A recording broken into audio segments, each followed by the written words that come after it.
Hello, hello, my dear health seekers. Inga from Health Origins here. So today, it's another episode of me making gluten-free flour, and this flour recipe is actually more scientific, and it's based on another channel.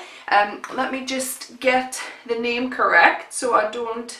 Shauna James Ahern, and her video on how to make gluten-free flour. I'll link it in the description below. So basically where she explains that it's just as simple as keeping 60% starches and 40% of whole grain for your flour. So that's what we're going to be doing today. So let's begin.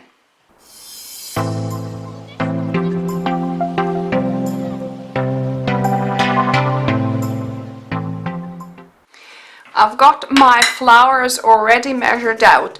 So basically the basic premise is that you want 60% of your flour starches, and this is that here, and then 40% of your flour is whole grain. So for the whole grains, what I'm using is millet flour. So I couldn't find millet flour, but I found millet flakes on the Buy Whole Foods online. I'm actually going to link to the website so you can find, these flours yourself. So what I did, I milled it in my spice grinder. So this is 100 grams of millet flour. Then I've got teff flour, so that's another specialty flour. Teff flour, I've got it from the same website. So this is 100 grams of teff flour. Then I've got sorghum flour, which is another quite unusual flour, but it's a whole grain sorghum flour as well. So that goes in. And then I've got some buckwheat flour that I need to use up, so that's another 100 grams. So this is 400 grams of whole grain flours, right?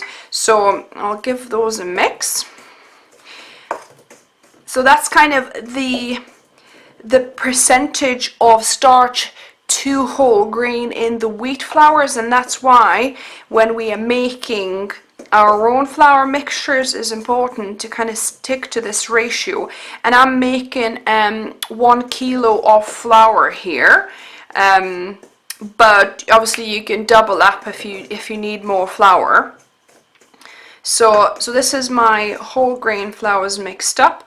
Then we have potato starch. So this is 300 grams of potato starch. Potato starch apparently is really nice in this gluten-free flour. So I'm gonna be actually using 3 starches and 1 kind of semi-starch. I'm cheating here. You're supposed to use sweet rice flour. I'm guessing which is white rice flour, or even a specific type of rice flour, but I couldn't find that. So I'm going to be using 100 grams of brown rice flour, which it's kind of more towards whole grains really, but it does have some starch in it, so I'm mixing it in. So this is 300 grams of potato starch. I'll put 100 grams of rice flour.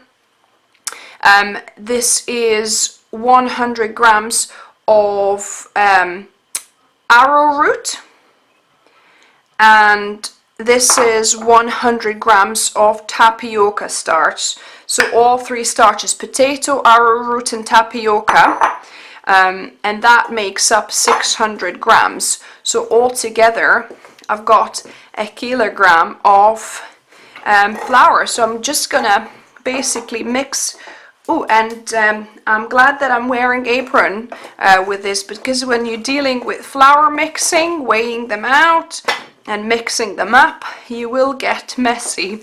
So if you have a big plastic tub container, for example, like the lady in the other video did, you could pour them in there and then shake the the tin.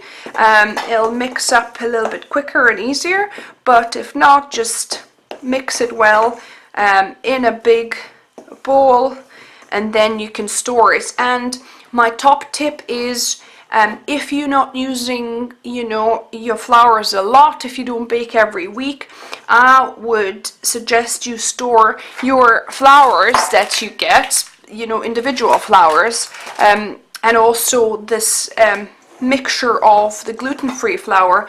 I would recommend storing it in the freezer, and that way your flour stays fresh for longer. It doesn't go rancid, because the flours have kind of fairly low shelf life if they are stored in the cupboard, so you will prolong your flour life, if you like, if you store it in the freezer. So just make sure, obviously, if it's in a plastic tub or some container that doesn't allow the air in or moisture in, and then you can store your flour and keep it fresh for longer.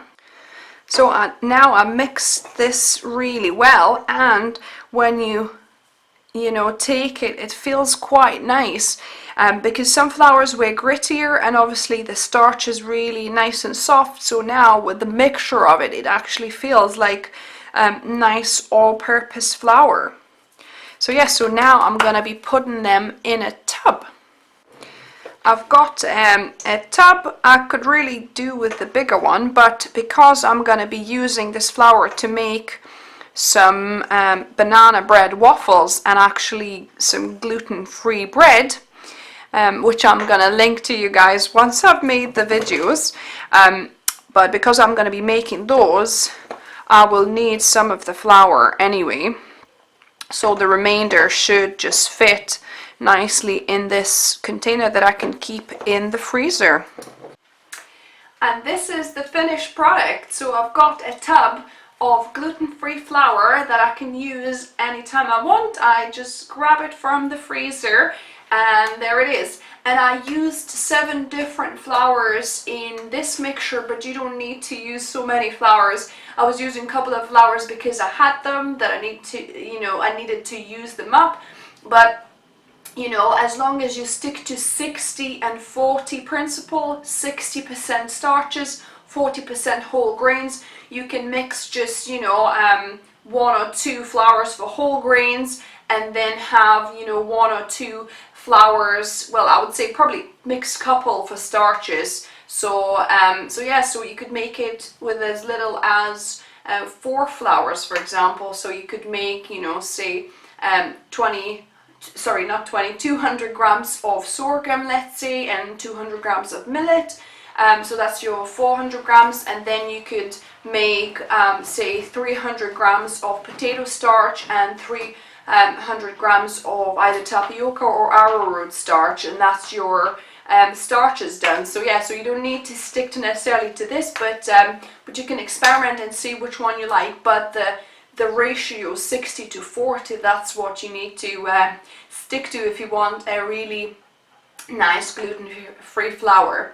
So let me know if you try this mix, how it worked for you. I'm going to link in the recipes that I'm going to be making with this flour. So no knead gluten-free bread, and also some banana bread waffles. So I'm going to link to in the card above and in the description below as well for you. And if you like this video, give me a thumbs up. If you're new here, welcome, and subscribe to more videos every Wednesday. And I'm changing up. It used to be a Sunday video, now it's going to be a Saturday video, and it's all going to be a meal prep video every week to help you lose that weight and reach that ideal goal weight of yours for healthier and happier life. And remember, food is fuel, so be mindful of what you put in your body. Until next time.